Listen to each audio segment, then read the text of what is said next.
podcast. Welcome, everyone. We're here to we're talking with Luke Eastman today. Hello. FX Flinn here, and today's topic of conversation is going to be the potential renovation / demolition of the Hartford Municipal Building, which is currently in a building that, Luke, you're the native. Tell us what it was originally built for. I believe it was originally built as an elementary school. Am I correct? I've heard high school. I don't know. You tell me. It was a school of some type. And is it 150 years old or 100 years old? It's at least one of those. Yeah, I think it's 150. I think it's it was built right around the time the Civil War was starting. That would make sense. And what else do we know about it? It's a National Historic Site. Well, the National Historic Site is a site. Okay. The building is not actually on the National Historic Register, but downtown White River Junction is a National Historic Site. Oh, I did not realize this. Well, your people were not in White River Junction 150 years ago. No, we were in Washington, Chelsea at that point. Right. Yeah. It's really only the last 100 years that your family my family's been here, so forgive me. You don't know everything about what's happened in this town for the last 250 years. Correct. I'm woefully undereducated in anything that goes back before the last century. You're right. Yeah. And I barely was here for like the last 3 years of last century. Yes. So 15 years. I mean, I am a total piker. Fair enough.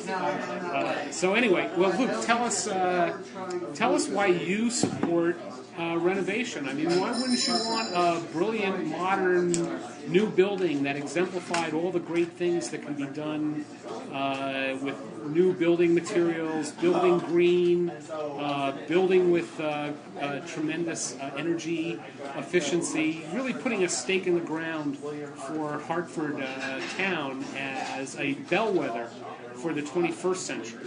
Well, if I could borrow a play from President Obama, I like to say that I really think that's a false question, what you're asking me. I think we can accomplish all of those things. Building green, really creating an infrastructure that will accommodate the next 100 years of growth in our school while maintaining the historic value of the current site and preserving that for future generations of Hartfordtonians to enjoy. I think the idea, from my perspective, as a native Vermonter and someone who grew up in the area, I feel like I've spent most of my life watching the surrounding community sell off very, very rich, valuable elements of their cultural past.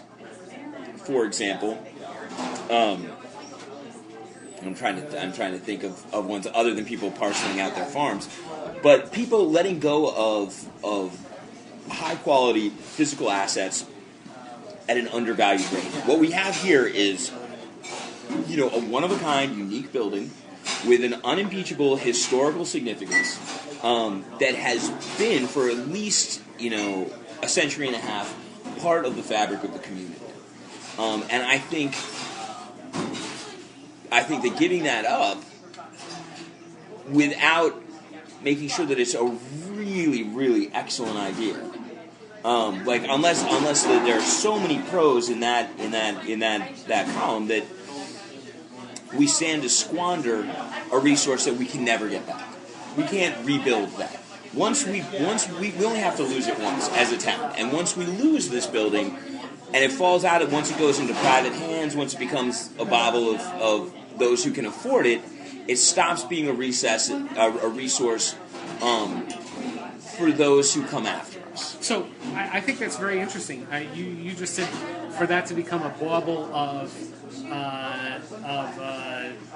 those who can afford to buy it. So Correct. What you're suggesting is that the option of building a new building someplace, or perhaps buying an existing building and renovating it for the purposes, and then selling the existing municipal building to be turned into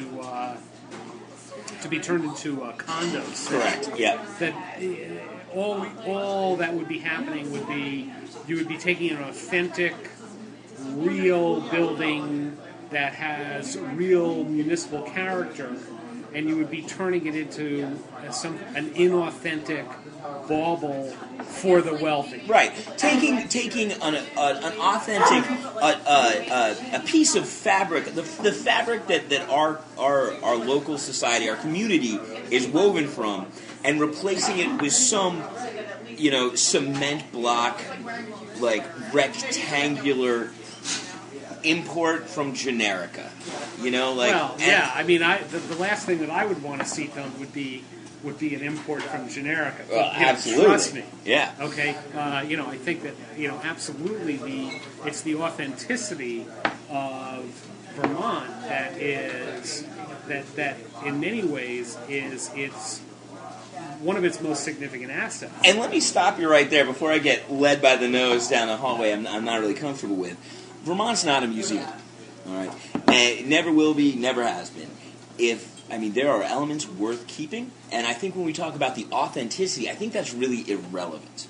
I think we should talk about the actual qualities that having a structure like that gives to the community.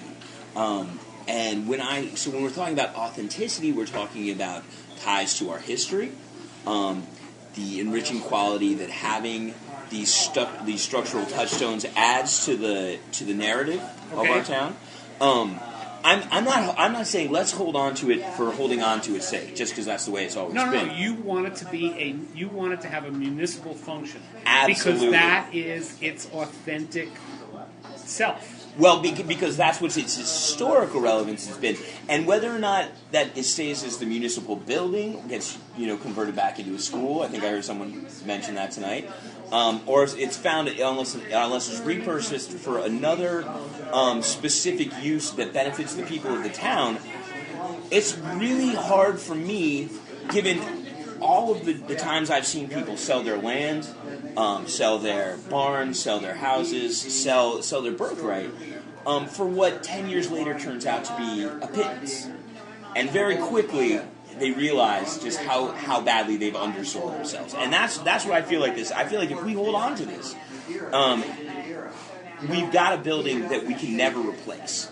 Am I scooching on the screen there? You're fine. I don't feel like we could ever rebuild that. It would cost too much to come up with a building with that much style and panache, not to mention historical value. I mean, we can barely afford to put up some type of, Walmart box store superstructure to house these offices. Why would we do that if we could? Why do you say that? Oh, okay. Why do you say that? I mean, why can't the town?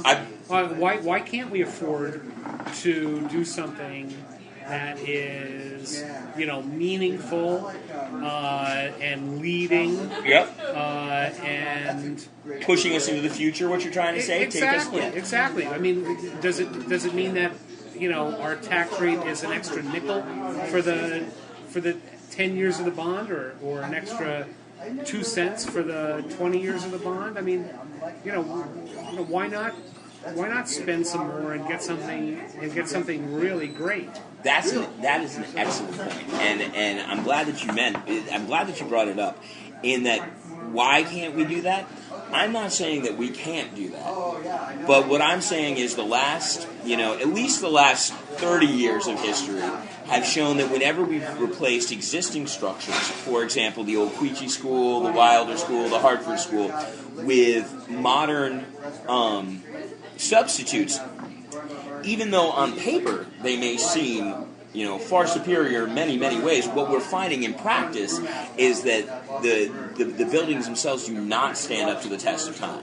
They do not have the same durability and the same functionality that these old buildings provided us with. So now I have a question. Why is it that when I drive through the back-end neighborhoods of Wilder, I find an old Wilder elementary school building, I assume, that is just, essentially rotting away. It's a beautiful brick building, not very different from, and likely the same era as what we now use for town hall.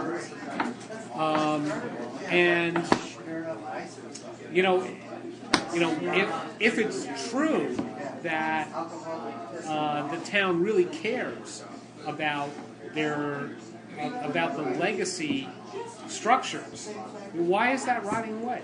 It's an excellent question, and it shouldn't be. I look at it; it looks tremendous. I'm one of the first people who wants to. Was that school at the elementary school out that way prior to Dothan? Correct. That was the one of the ones that was replaced by the Dothan Brook School. That and the original Hartford Village School. Okay, and all that happened about 5 years before I got here. So Correct. I don't really know. What were they saying then they were going to do with that Wilder structure? It was amazing. Well, they were gonna sell it. It was going to make us a ton of money, and they were. Well, who were they going to sell it to? Well, that's a big question because apparently they never materialized. Well, was they going to get turned into condos or something? I don't know exactly what they were hoping to do with it, but here's what they sold me, or here's what they sold the town, is exactly that lovely gilded shining path that you just laid out for me. The building that will bring us into the future. The superstructure, the infrastructure that we need to compete in the next century. And what did we end up with? A leaky prefab building that might have a use as a nursing home 17 years after we build it in Ottaquechee. You mean that you're talking about the Ottaquechee? I'm talking about the Ottaquechee school. Indeed, I am. Okay, so to jump into another frying pan. Why not? That's cooking on the other side of the oven here. Please. I mean, there's a move afoot to shut down the Ottaquechee Elementary School that was built back then with the Wilder School. 17 years ago, roughly. Right. And also the White River Junction School downtown. Correct. And shoehorn all the kids into Dothan Brook. Correct. I mean, grades 1 through 4, and then move. And then do 5 through 8 in the junior high. The bartenders here. We need to. All right. Well, anyway, but back to, I think it's very interesting, Luke, because what we've just stumbled across here is, in your mind, you've seen all this discussion before. Correct. And you hear it and you go, bullshit. Yeah, okay. Well, listen, this has been a fantastic conversation. Thanks. We'll be back at CJ's, so we'll be back at Fan Wheelers at CJ's again. A terrific establishment here in White River Junction, underneath the Coolidge Hotel, and actually next door, and the Briggs Building, underneath the Gates Briggs Building, but connected to the Coolidge by underground tunnels that date to the Prohibition era. There you go. Good to know. All right, Luke. Thanks. FX, thank you. All right.